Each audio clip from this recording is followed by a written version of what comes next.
Hello friends, CKD stock market news channel में आप सभी का स्वागत करता हूं। वोडाफोन आइडिया का एफपीओ बहुत ज़्यादा चर्चा में है, तो कुछ मैं भी प्रकाश डालने की कोशिश करूंगा यहां पर। अल्टीमेटली आप केवल इस वीडियो को इस वजह से आपने खोला होगा या ओपन किया होगा कि भाई मुझे पैसा डालना है कि नहीं डालना है, ठीक है। पर मैं एक फ्लैट स्वर में बता दूँ, इसका जवाब आपको डायरेक्टली कोई भी नहीं देगा कि डालना पैसे लगाने हैं कि नहीं लगाने हैं। ये डिसीजन आपको लेना पड़ेगा। पर जी हाँ, जब ये आईपीओ लिस्ट हो जाएगा तब अगर ये पॉजिटिव लिस्ट होता है तो बहुत सारे लोग आ जाएंगे, देखा मैंने कहा था ऐसा लिस्ट होगा, ऐसा हो गया। अगर ये आईपीओ डिस्काउंट पर लिस्ट होगा तो लोग कहेंगे देखो मैंने तो पहले ही मना किया था कि यहाँ पर पैसे नहीं डालने थे, बहुत ज़्यादा रिस्क था, तो इसकी वजह से लॉस की कोई गारंटी नहीं है। इसी वजह से मैं आपसे कहना चाहूँगा, चाहे प्रॉफिट हो चाहे लॉस हो, अल्टीमेटली आपको डिसीजन लेना है क्योंकि पैसा आपका है, ठीक है।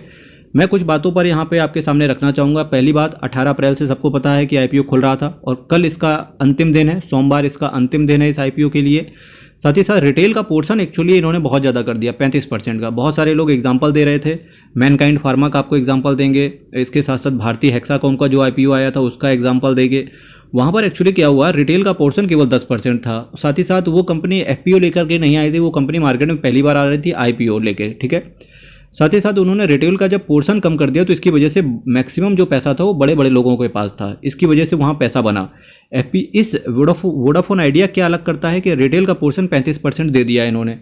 अब ये रिटेल का पोर्शन अगर सब्सक्राइब नहीं होता है, अगर रिटेल का पोर्शन सब्सक्राइब नहीं होता है तो फिर ऐसा आप मान के चलना कि भाई फिर बड़े बड़े लोग पैसा इसके अंदर डालेंगे। तब ऐसा लगता है कि ये पॉजिटिव इसकी लिस्टिंग होनी चाहिए, क्योंकि बड़े लोग कभी भी हमेशा लॉस में नहीं बेचते। साथ ही साथ इसके साथ साथ आपको कुछ चीज़ें और भी ध्यान रखनी चाहिए। जैसे 25 तारीख को इसकी लिस्टिंग हो जाएगी। रिटेल की मिनिमम जो लॉट है 1298 शेयर्स की है, जो कि बोलता है 14,278 रुपये। मैक्सिमम रिटेल लगा सकता है 14 एप्लीकेशन 1,99,892 की, ठीक है। होता क्या है इस सीन में कि कितना पैसा डालना चाहिए। अगर आपका रिस्क 1 लाख रुपए लगाने का है तो मेरा मानना है आपको सिर्फ एक लॉट डालनी चाहिए, वो भी रिटेल की, कौन सी, 14,278 वाली। फिर भी अगर आपको ये लगता है कि नहीं भाई 14,278 रुपये अगर पूरा का पूरा जीरो हो जाएगा और मैं रिस्क नहीं ले सकता, तब आपको नहीं डालना चाहिए। अगर 14,278 रुपये को आप लॉस में देख सकते हो तब आपको फिर तो कोई दिक्कत ही नहीं है, फिर तो आपको जाना है, आप कहीं भी पैसा डालिए, ठीक है। इस तरीके से देखिएगा। इसके साथ साथ प्रोमोटर्स की होल्डिंग भी गिर जाएगी। अब कुछ अच्छी चीज़ें मैं बताता हूँ कि क्या है इसके साथ अच्छी। अगर मैं फ्रंट में एक स्वर में बोल दूँ क्या पैसा डालना चाहिए, मेरा मानना है बिल्कुल नहीं डालना चाहिए। क्यों नहीं डालना चाहिए आप देख लो यहाँ से। भाई 2 लाख करोड़ का तो कंपनी के ऊपर कर्जा है, इसके साथ साथ रिजर्व एंड सरप्लस, चलो 2 लाख करोड़ का कर्जा ही हटा दो, उसके बाद रिजर्व एंड सरप्लस में 1.5 लाख करोड़ का था। जब इस शेयर का प्राइस 200 के ऊपर था तब भी ये लेकर के आए थे एफपीओ अपना, उसके बाद भी कंपनी का शेयर कहाँ आ गया, 11 रुपये के आसपास आ गया। तो इसकी तो कोई गारंटी नहीं कंपनी के अंदर रिवाइवल हो जाएगा। पर जी हाँ, कुछ अच्छी चीज़ें हैं जिससे कि लगता है कि इस कंपनी के अंदर डिस्काउंट पर इशू नहीं होना चाहिए, यानी कि 11 रुपये से नीचे की इसकी लिस्टिंग नहीं होनी चाहिए। वो अच्छी क्या क्या चीज़ें हैं। पहली अच्छी चीज़ क्या है, एंकर बुक बहुत अच्छी आई इनकी, बहुत बड़े बड़े इन्वेस्टर आए। और आपको पता होगा कि सबसे बड़ा जो इन्वेस्टर इनका रहा GQG पार्टनर रहा। GQG को अगर आप नहीं जानते हो, जब अडानी और हिंडनबर्ग, वो हमेशा ऐसे शेयर में पैसा डालता है जिसका लॉन्ग टर्म होराइजन बहुत बड़ा होता है, पर शॉर्ट टर्म किसी ना किसी वजह से शेयर के अंदर क्रैश आ रहा होता है। GQG पार्टनर के बारे में बात करें तो अडानी हिंडनबर्ग की जब रिपोर्ट आई थी तो सबसे ज़्यादा जिस शेयर को उठाया था वो उठाया था GQG पार्टनर है। सबसे ज़्यादा अडानी के अंदर उसी ने भरोसा दिलाया और उसका बहुत पैसा बना अडानी के अंदर। वैसा ही GQG पार्टनर यहाँ पर भी आ रहा है वोडाफोन आइडिया के अंदर, ठीक है। गवर्नमेंट ने ये भी बोला है कि हम भारत देश के अंदर डुओपोली नहीं होने देंगे, यानी कि रिलायंस है, एक जियो है और दूसरा तुम्हारा एयरटेल है। तो गवर्नमेंट ये चाहती है डुओपोली क्रिएट ना हो जाए, इसकी वजह से तीसरा प्लेयर भी मार्केट में रखना चाहता है। इसकी वजह से गवर्नमेंट का 33% स्टेक इस वोडाफोन आइडिया के अंदर लगा हुआ है। तो गवर्नमेंट भी नहीं चाहेगी कि इस कंपनी को बंद कर दिया जाए उठा के, ठीक है। अब चूंकि गवर्नमेंट ये नहीं चाहती है कि ये कंपनी बंद हो, अब गवर्नमेंट क्यों ऐसा चाहेगी, क्यों नहीं ऐसा चाहेगी। मान लेते हैं कि चलो यार एयरटेल और रिलायंस वालों ने ये बोल दिया कि भाई तीसरी कंपनी हटाओ, हम आपको पैसा देने को तैयार हैं, पर वो ऐसा नहीं करेगी क्योंकि BSNL है, MTNL है, इसके बाद वोडाफोन आइडिया है, ठीक है। तो इन तीनों कंपनियों का एक ग्रुप बन सकता है आगे चल के, जो कि गवर्नमेंट को सपोर्ट कर सकते हैं। एक थर्ड प्लेयर मार्केट में होना चाहिए, गवर्नमेंट को भी ऐसा लगता है। गवर्नमेंट का स्टेक इस कंपनी के अंदर 30% से ऊपर का है, तो ये भी दिखा रहा है कि गवर्नमेंट अपना पैसा नहीं डुबाएगी इक्विटी के अंदर। इस जो ये अभी इस समय एफपीओ चल रहा है, इसके बाद इनका करीब 20,000 करोड़ के आसपास का इनका आगे चल के डेट के द्वारा ये पैसे को फंड को रेस करेंगे, 20,000 करोड़ और रेस करेंगे इसके बाद, ठीक है। तो वो ऐसा दिखा रहा है कि ये सारी चीज़ें कहीं ना कहीं आज ये शेयर आपको सस्ता मिल रहा है, ये तो नो डाउट बिल्कुल सही चीज़ है। टेली कम्युनिकेशन में आगे चल के पूरी प्लानिंग है कि जो आप ये इस समय 600-650 रुपये का रिचार्ज कराते हो 3 महीने का, ये आगे चल के मैं गारंटी के साथ बोल सकता हूँ ये रिचार्ज आप करीब करीब 1000 रुपये के ऊपर का करवाओगे। डेट और तारीख नोट कर लेना, जिस समय करवाओ, चाहे वो साल भर बाद हो या 2 साल बाद हो, आप 1000 रुपये के ऊपर का रिचार्ज कराओगे 3 महीने का, ठीक है। परचेजिंग पावर आपके हाथ से कम कर दी जाएगी, क्योंकि इंडिया चाइना की तरह आगे बढ़ रहा है, और चाइना में जो इंडिया में इस समय रेट है रिचार्जेस के वो ×3 चाइना में है। तो अभी हम लोग के अंदर पूरा गुंजाइश है कि यहाँ से भी डबल हो जाए। मैं केवल 1000 के ऊपर की बात कर रहा हूँ, नो डाउट कि 1200 के ऊपर भी रिचार्जेस हो जाएंगे आगे चल के। तो यहाँ से क्या है कि टेली कम्युनिकेशन के अंदर बहुत ज़्यादा ये पॉसिबिलिटी है, बहुत ज़्यादा ये पॉसिबिलिटी है कि इसका रिवाइवल हो ही जाए अल्टीमेटली, चाहे ये कंपनी फिर कर्जे में क्यों ना रहे, क्योंकि कर्जा अल्टीमेटली मैक्सिमम इसका सरकार के ऊपर ही है, और सरकार की होल्डिंग ही इसकी 33-30% से ऊपर की है।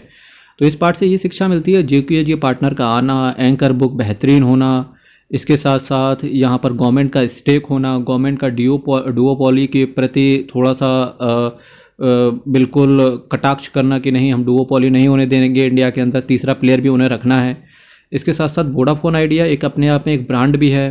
केवल इनका क्या दिक्कत है, थोड़ा सा नेटवर्क में इशू है, 4G के लिए प्लान एक्सपेंड करना है, 5G के लिए कोशिश करनी है इनको, बस ये चीज़ें अगर सॉर्ट आउट हो जाएंगी तो ये कंपनी धीरे धीरे रन करना स्टार्ट हो जाएगी। तो बहुत सारी अच्छी भी चीज़ें हैं, केवल नेगेटिव एक चीज़ है यहाँ पर, केवल इसका कंपनी का कर्जा 3-3.5 लाख करोड़ का इसका कर्जा दिख रहा है यहाँ से। अगर ये यहाँ से कर्जा तो ख़त्म नहीं कर पाएंगे, पर जी हाँ एक सपोर्ट जरूर है पूरी तरीके से। और भाई 11 रुपये का शेयर मिल रहा है, किसी भी टेलीकॉम इंडस्ट्री से सस्ता शेयर, सबसे सस्ता इस समय इसी का है। तो इसकी वजह से बहुत सारे लोग दाव लगाने आए हैं। मोतीलाल ओसवाल ने भी देखो 500 करोड़ डाला है। अब मोतीलाल ओसवाल की वर्थ कितनी है, 20-25 हज़ार करोड़ से ऊपर की। अब सोचो 20-25 हज़ार करोड़ वाला इंसान कितना पैसा लगा रहा है, 500 करोड़। तो आप सोच के देखो, अगर आपके पास केवल 2 लाख रुपए की वर्थ हो तो आपको कितना पैसा डालना चाहिए, मुश्किल से 10,000, 2,000, 4,000। तो इसी तरीके से आप ये सोच के देखो, आप अपनी पूरी प्रॉपर्टी उठा के ना डाल दें, पूरा रिस्क उठा के ना डाल दें। IPO इन्वेस्टर हो तो भाई पैसा नहीं बनेगा, कोई दिक्कत नहीं है। ये कंपनी 20 रुपये पर लिस्ट हो जाए, मैं कहता हूँ 11 रुपये शेयर दिया, 20 रुपये पर लिस्ट हो जाए। अगर आपके रिस्क लेने की कैपेबिलिटी नहीं है तो पैसे मत लगाना, चाहे 20 रुपये पे हो तो आपको अफसोस नहीं होना चाहिए। क्योंकि कल को अगर ये आपके रिस्क पता लगा केवल 14,000 रुपये की, आपने पता लगा पैसे डाल दिए, ये 10.5 पे डिस्काउंट हो गया, पर शेयर पे 50 पैसे का डिस्काउंट मिल गया, मतलब आपको 700 रुपये का लॉस हो गया। बनने चाहिए थे, नहीं बने।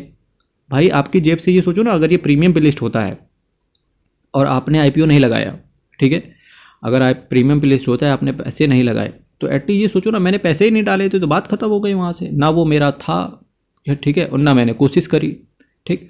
लेकिन हाँ, जो लोग पैसे लगा रहे हैं, जिनकी रिस्क कैपेबिलिटी है कि भाई 14,000 रुपये, अगर ये 10,000 भी हो जाए, ये 8,000 रुपये भी हो जाए, इवन ये 11 रुपये की लिस्टिंग दे रहे हैं, अगर ये 6 रुपये पे भी बिक जाए तो भी घंटा मेरे शरीर पर फर्क नहीं पड़ेगा। फिर तो चाहे उसको 14,000 रुपये की लॉट लगानी हो, चाहे, क्योंकि भाई मार्केट में रिस्क है, अल्टीमेटली रिस्क है। और ये आपको एक रिस्क सर पे और घूम रहा है, ये ईरान और इजराइल वाला। ये फ्राइडे की रात को भी इसी वजह से, फ्राइडे की शाम को भी इसी वजह से मार्केट गिर गया था। अभी एक लड़ाई और स्टार्ट होने वाली है, जिसका इराक के ऊपर कुछ पता चला है कि बमबारी हुई है। हालांकि अमेरिका और इजराइल ने मना किया है कि मैंने कुछ ऐसा नहीं किया है, ठीक। अगर वो क्रिएट हो गई तो डेफिनेटली इसको 10-10:30 के आसपास की लिस्टिंग हो जाएगी। लेकिन हाँ, मंडे को आप ये देख लेना 3 बजे तक कि इसका ना QIB के अंदर सब्सक्रिप्शन कितना आया। अगर वो QIB के अंदर रिस्पॉन्स अच्छा आ गया, फिर ये कंपनी 11 रुपये के नीचे लिस्ट नहीं होगी, भले 11 पे लिस्ट हो लेकिन उसके नीचे लिस्ट नहीं होगी। चलिए यहाँ से ग्रे मार्केट प्रीमियम के बारे में भी जानते चल। वहीं इसका ग्रे मार्केट प्रीमियम की बात करें तो देखिए, वोडाफोन आइडिया का केवल 5.91% यानी कि 14.75, केवल 700-750 रुपये का ही इस समय गेन चल रहा है। ये पूरी तरीके से कोशिश रहती है। यहाँ से अगर मैं कंपेयर करूँ मैनकाइंड या भारतीय हेक्साकॉम से, तो सेकेंड डे इनका प्रीमियम गिर जाता है, और जैसे ही ये IPO क्लोज होगा, हो सकता है धीरे धीरे इसका प्रीमियम बढ़ते हुए नजर आए। बाकी आप IPO से रिलेटेड टेंशन ना लेना कि तुम नहीं तो कोई नहीं, तुम ना सही तो कोई और सही, कोई और ना सही तो कोई और सही। JNK इंडिया का भी देखो IPO आने वाला है, 415 रुपये का है। ये कंपनी अच्छी है, ऑलमोस्ट डेट फ्री कंपनी है ये। अभी इसका प्रीमियम नहीं आया है, जैसे ही प्रीमियम आएगा तो इसके बारे में भी बात करेंगे। तो ये सारी तरीके हैं भाई, इस तरीके से ना, केवल कंपनी के कर्जा से रिलेटेड प्रॉब्लम है। अगर आपको ये लगता है कि भाई 2 लाख करोड़ का कर्जा है कंपनी पर, फिर भी हम पैसे डालेंगे, और बस ये मान के चलना कि लॉन्ग टर्म के लिए रुकना पड़ेगा। अगर वोडाफोन आइडिया के अंदर शॉर्ट टर्म में आपको पैसे बना के नहीं देगा, लेकिन लॉन्ग टर्म में इस कंपनी के अंदर पैसे बना के दे सकती है फिर। लेकिन अल्टीमेटली वही है ना, रिस्क बहुत ज़्यादा अलाइन है इस कंपनी के ऊपर, वोडाफोन आइडिया के ऊपर, ठीक है। तो अगर आप रिस्क ले सकते हो तो फिर वोडाफोन आइडिया आपके लिए, नहीं ले सकते हो तो फिर आउट हो जाना। अब सोच ना बनाना कि यार पता नहीं क्या है, भड़बड़ाओ नहीं भाई, मार्केट हमेशा चलता रहेगा। हम नहीं थे तब भी मार्केट था, हम आगे रहेंगे तब भी मार्केट, हम आगे नहीं रहेंगे तो भी मार्केट रहेगा। डरे नहीं, ठीक है। एक ना सही तो कोई और सही, कोई और ना सही तो कोई और सही, ठीक है। चलिए यहीं से विदा लेंगे, कल फिर आपके साथ मिलेंगे। आपके क्या व्यूज़ हैं वोडाफोन आइडिया एफपीओ से रिलेटेड यहाँ कमेंट बॉक्स में रखिएगा। चैनल को सब्सक्राइब कीजिएगा। हरीश शरणम, बहुत बहुत धन्यवाद।